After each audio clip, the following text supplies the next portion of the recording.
To my YouTube channel social studies interesting with Baljeet Kaur.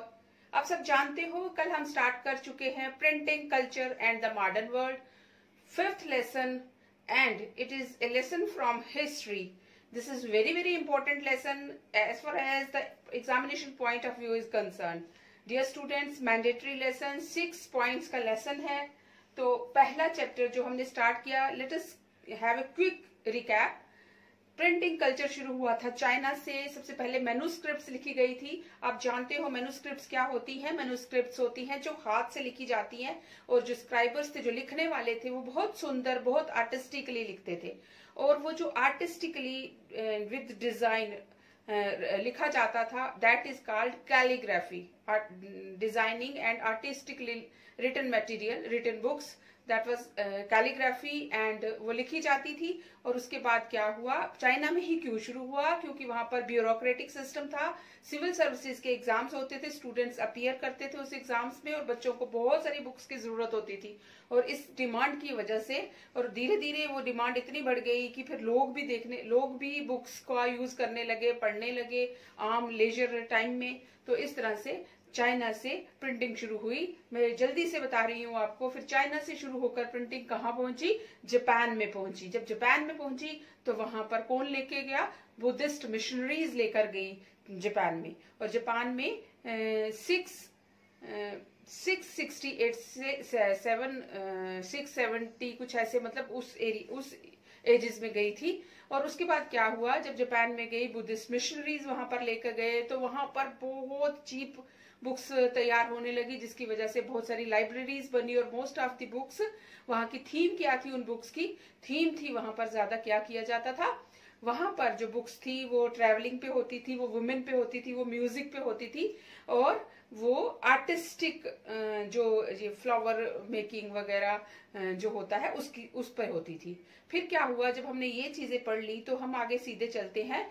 आज हम second part cover कर रहे हैं, प्रिंट कम्स टू यूरोप. तो उसमें आ जाता है प्रिंट कल्चर इन यूरोप. यहां से हम स्टार्ट करते हैं आज हम अपना नया टॉपिक.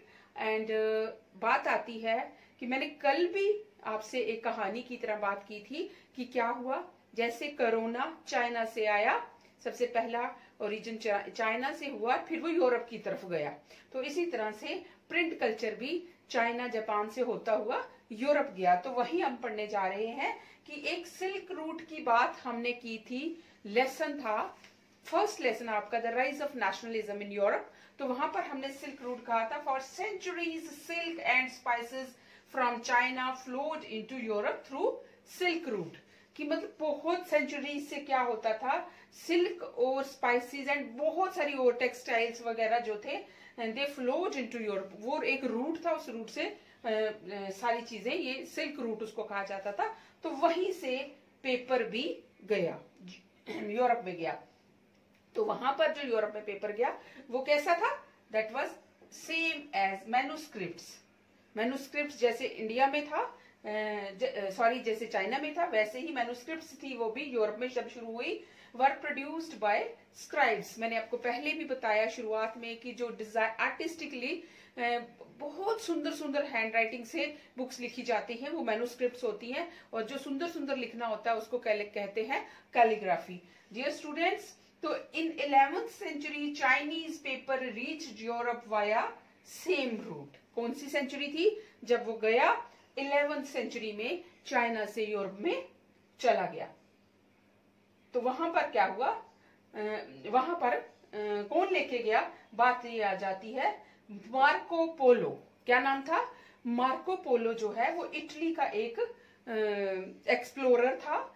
ही introduced wood block printing system. तो वहां पे जाके मार्को पोलो ने जो पहले मैन्युस्क्रिप्ट्स थी उसमें उसको कन्वर्ट किया, किसमें, वुड ब्लॉक प्रिंटिंग. वो कहां से ये टेक्निक लेके गया, वो चाइना से ये टेक्निक लेके गया वुड ब्लॉक प्रिंटिंग की. He went China to explore about print. वो प्रिंटिंग के लिए एक्सप्लोर करने के लिए मार्को पहले इटली से चाइना गया था, और चाइना से उसने सीखकर ही reached Europe. He was from Italy and he reached Europe in 1295. आपने ये डेट याद रखनी है कि पहली बार प्रिंट कल्चर को एज जो ये थे वुड ब्लॉक प्रिंटिंग थी, इसको मार्को पोलो कौन से ईयर में लेके गया था, that was 1295. Then Italians started production of books with wood blocks. उससे पहले कौन सी प्रिंटिंग होती थी? उससे पहले मैन्युस्क्रिप्ट्स लिखी जाती थी। तो मार्को पोलो जब ये वुड ब्लॉक प्रिंटिंग वहां लेकर गए तो उसके बाद क्या हुआ, वहां पर यूरोप में वुड ब्लॉक प्रिंटिंग स्टार्ट हो गई। ये राउंड अबाउट बात है, in early 15th century wood blocks were widely being used all over Europe to print. मतलब 15th सेंचुरी आते आते 1295 मीन्स 13th सेंचुरी, पर जब तक 15th सेंचुरी तक यूरोपियंस पहुंचे तो वो बहुत ज्यादा ऑल ओवर यूरोप में वुड ब्लॉक प्रिंटिंग जो है बहुत कॉमन हो चुकी थी। एंड क्या क्या कहाँ कहाँ वो वुड ब्लॉक प्रिंटिंग होती थी? That was done on textiles, playing cards, जो आप कार्ड्स खेलते हो ना वो वाले cards, playing cards, religious pictures बनाई जाती थी वुड ब्लॉक प्रिंटिंग के जरिए। ठीक है, तो यहां तक आपको समझ आया कि यूरोप में would block printing silk route से गई, 11th सेंचुरी में गई, और वहां पे भी सबसे पहले कौन सी बुक्स लिखी गई? मैन्युस्क्रिप्ट्स लिखी गई जो हाथ से लिखी जाती थी। फिर मार्को पोलो था जो कि एक इटालियन था जो चाइना में यही सीखने के लिए गया था, वुड ब्लॉक प्रिंटिंग को एक्सप्लोर करने गया था।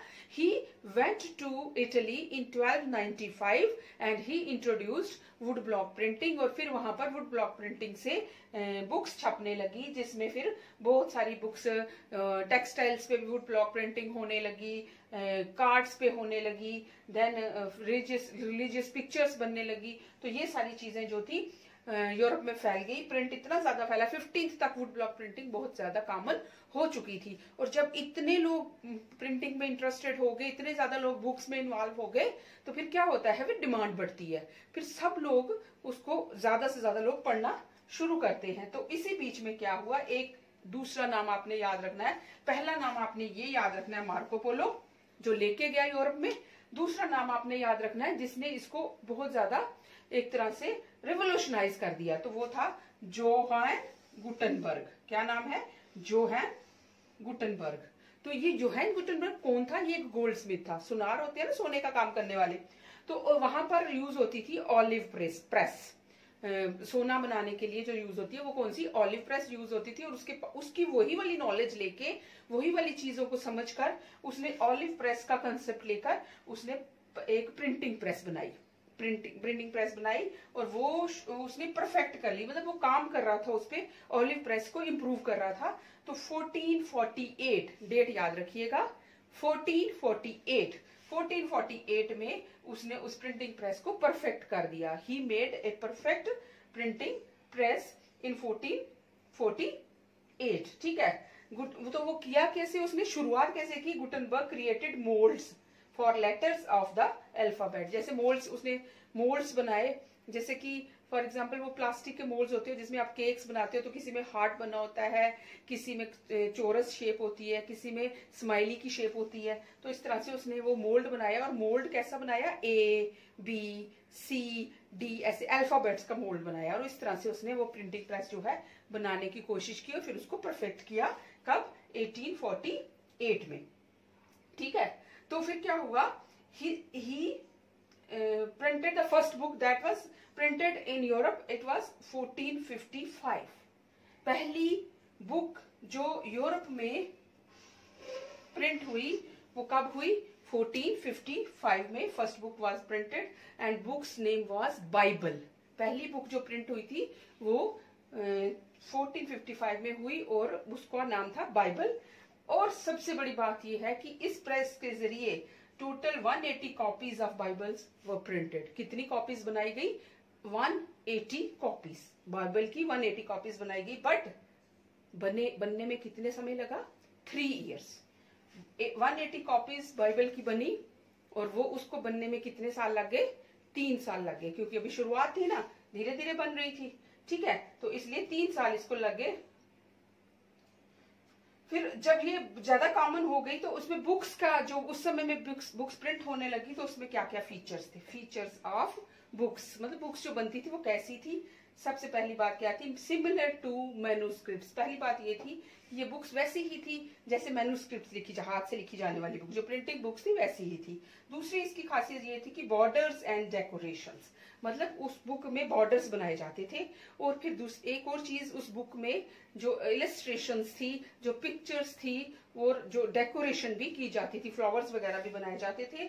फिर उसके बाद नेक्स्ट बात आती है कि इम्पैक्ट ऑफ प्रिंट रेवोल्यूशन। जो ये प्रिंट रेवोल्यूशन आया तो इसका क्या इम्पैक्ट हुआ, ये हमारा एक तरह से नेक्स्ट पॉइंट है। Impact of print revolution in the 100 years between 1450 to 1550। 1455 में पहली बुक छपी थी, यानी उसके बीच में जो 100 साल थे 1450 to 1550, printers from Germany travelled to other countries. मतलब जर्मनी से फिर ये पूरी दुनिया में प्रिंटिंग फैलने लगी। तो वहां के जो प्रिंटर्स थे, जो ट्रेवलर्स थे, वो प्रिंटिंग को लेकर कहाँ गए, दूसरी जगहों पर भी चले गए। As the number of printing presses increased, books production boomed. जैसे ही प्रिंटिंग प्रेसेस जो है फिर बनने लगी ना, प्रिंटिंग प्रेसेस, ज्यादा से ज्यादा प्रिंटिंग प्रेसेस आने लगी, तो उससे क्या हुआ, ज्यादा बुक्स प्रोड्यूस होने लगी, और ज्यादा बुक्स प्रोड्यूस होने लगी तो एक बूम आ गया मार्केट में। मतलब इतनी ज्यादा बुक्स जो है वो प्रिंट होने लगी। और प्रिंट रेवोल्यूशन क्या था बेसिकली, जब ये बहुत सारी बुक्स प्रिंट हो गई। और प्रिंट रेवोल्यूशन उस समय को कहा जाता है जब was shift of hand printing to mechanical printing. जैसे ही प्रिंटिंग प्रेस बन गई तो एक शिफ्ट हुआ, कहां से, हैंड प्रिंटिंग से अब वो मैकेनिकल प्रिंटिंग में शिफ्ट हो गया, मशीनों से प्रिंटिंग होने लगी, तो एक बूम आया मार्केट में। तो अब क्या हुआ, there was a transformation in the way of receiving knowledge. सबसे बड़ी इंपॉर्टेंट बात कि अब जो नॉलेज ग्रहण करने वाले लोग थे, जो नॉलेज लेने वाले लोग थे, उनमें भी बहुत सारी ट्रांसफॉर्मेशन आई, क्योंकि सारे लोग जो थे वो किसी न किसी से नॉलेज एक्वायर करना चाहते थे डेवलपमेंट के साथ साथ। ओनली बट प्रॉब्लम क्या थी, ओनली लिटरेट कुड रीड। जो पढ़े लिखे थे वो ही पढ़ सकते थे। तो फिर रेवोल्यूशन कैसे आई, रेवोल्यूशन ऐसे आई कि जो पब्लिशर्स थे दे वर वेरी स्मार्ट, तो they started publishing books with pictures, with folk tales extra. मतलब जो पुराने समय से चलती आ रही कहानियां हैं वो कहानियां उन्होंने बुक्स में लिख दी। और इस तरह से उन्होंने साथ में जो कोई पुरानी स्टोरियां होती थी ना, स्टोरीज जो होती थी, सॉरी, जो स्टोरीज होती थी, उन स्टोरीज की पिक्चर्स पूरी बना दी बुक्स में, ताकि जो पढ़ना नहीं जानता वो स्टोरी की वो पिक्चर्स देख के सारी कहानी को समझ जाए। और उसके साथ एक बात और शुरू हुई, that was very very important, the book only literate could read, the book text was sung by the literate and heard by the illiterates।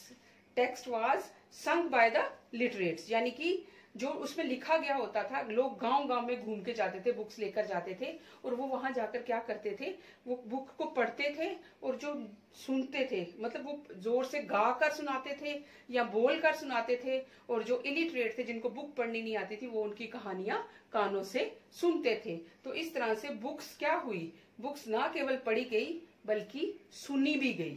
जो इलिटरेट्स थे वो सुनते थे, और जो पढ़े लिखे थे वो क्या करते थे, बुक्स को वो पढ़ के उनको सुनाते थे, पूरी सोसाइटी में सुनाते थे। फिर रेवोल्यूशन जो आया उसमें इंपॉर्टेंट बात हुई, एक नई तरह की सोसाइटी, एक नई तरह की revolution I, that was debates and discussions started.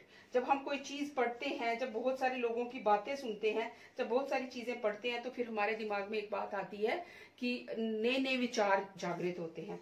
उसकी वजह क्या थी, people with irreligious ideas could use print. मतलब जिनको उस समय में जो चर्च की सिचुएशन थी, जो वहाँ मतलब जो रिलीजियस जो होते हैं ना, क्या बोलते हैं उसे, सुपरस्टिशंस टाइप, उनको जो लोग नहीं मानते, जो आप रिलीजन जब जबरदस्ती किसी पर कोई बातें थोपता है तो कुछ लोग उसका विरोध भी करते हैं।